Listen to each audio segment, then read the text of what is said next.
आलमी इदारा सेहत ने कोरोना वायरस की नई किस्म ओमिक्रॉन को इंतहाई तशवीश का बाइस करार दिया है, जिससे इंसानी जानों और पहले से दबाव के शिकार सेहत के निजाम पर मजीद बोझ बढ़ सकता है।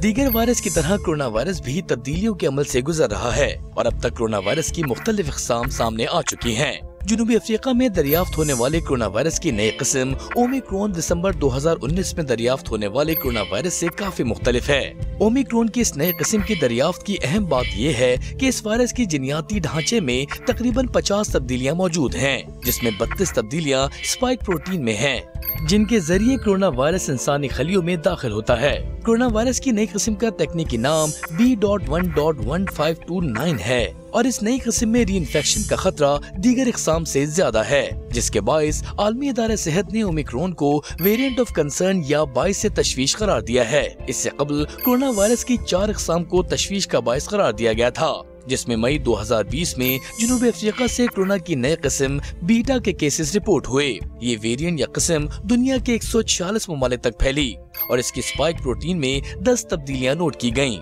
20 सितंबर से 19 नवंबर 2021 तक इसके फैलाव की शरह 0.1% से कम देखी गयी, जिसके बाद सितंबर 2020 में बरतानिया से एक नई किस्म रिपोर्ट हुई जिसे अल्फा का नाम दिया गया। ये दुनिया के 197 ममालिक तक फैली। कोरोना वायरस की इस किस्म के फैलाव की शरह 20 सितंबर से 19 नवंबर 2021 तक 0.1% से कम देखी गई।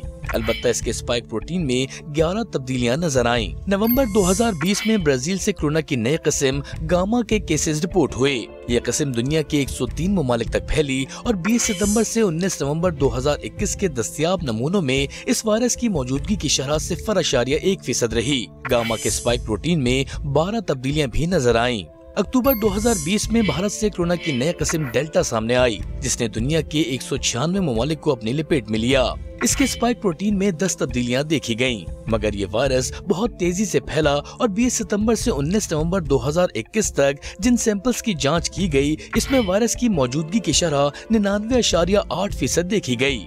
डेल्टा के बरक्स नवंबर 2021 में जनूबी अफ्रीका से सामने आने वाले ओमिक्रॉन के केसेस अब तक 10 या इससे ज्यादा ममालिक से रिपोर्ट हो चुके हैं और अब तक तहकीक के दौरान इसके स्पाइक प्रोटीन में 32 तब्दीलियां सामने आ चुकी हैं। याद रहे कि कोरोना की नई लहर की वजह बनने वाले डेल्टा में ऐसी 10 जीनियाती तब्दीलियां पाई गई थीं, मगर ओमिक्रॉन के ज्यादा मुहलिक और तेजी से फैलने से मुताल्लिक खदशात गलत भी साबित हो सकते हैं। इससे कबल कोरोना की बीटा किस्म के भी ज्यादा मुहलिक साबित होने के खदशात का इजहार किया गया था, क्योंकि ये जिस्म के दिफाई निजाम से बचने की सलाहियत रखता था, लेकिन ऐसा नहीं हुआ। इसके मुकाबले में भारत से सामने आने वाला डेल्टा ज्यादा मुहलिक साबित हुआ और तेजी से दुनिया में फैला।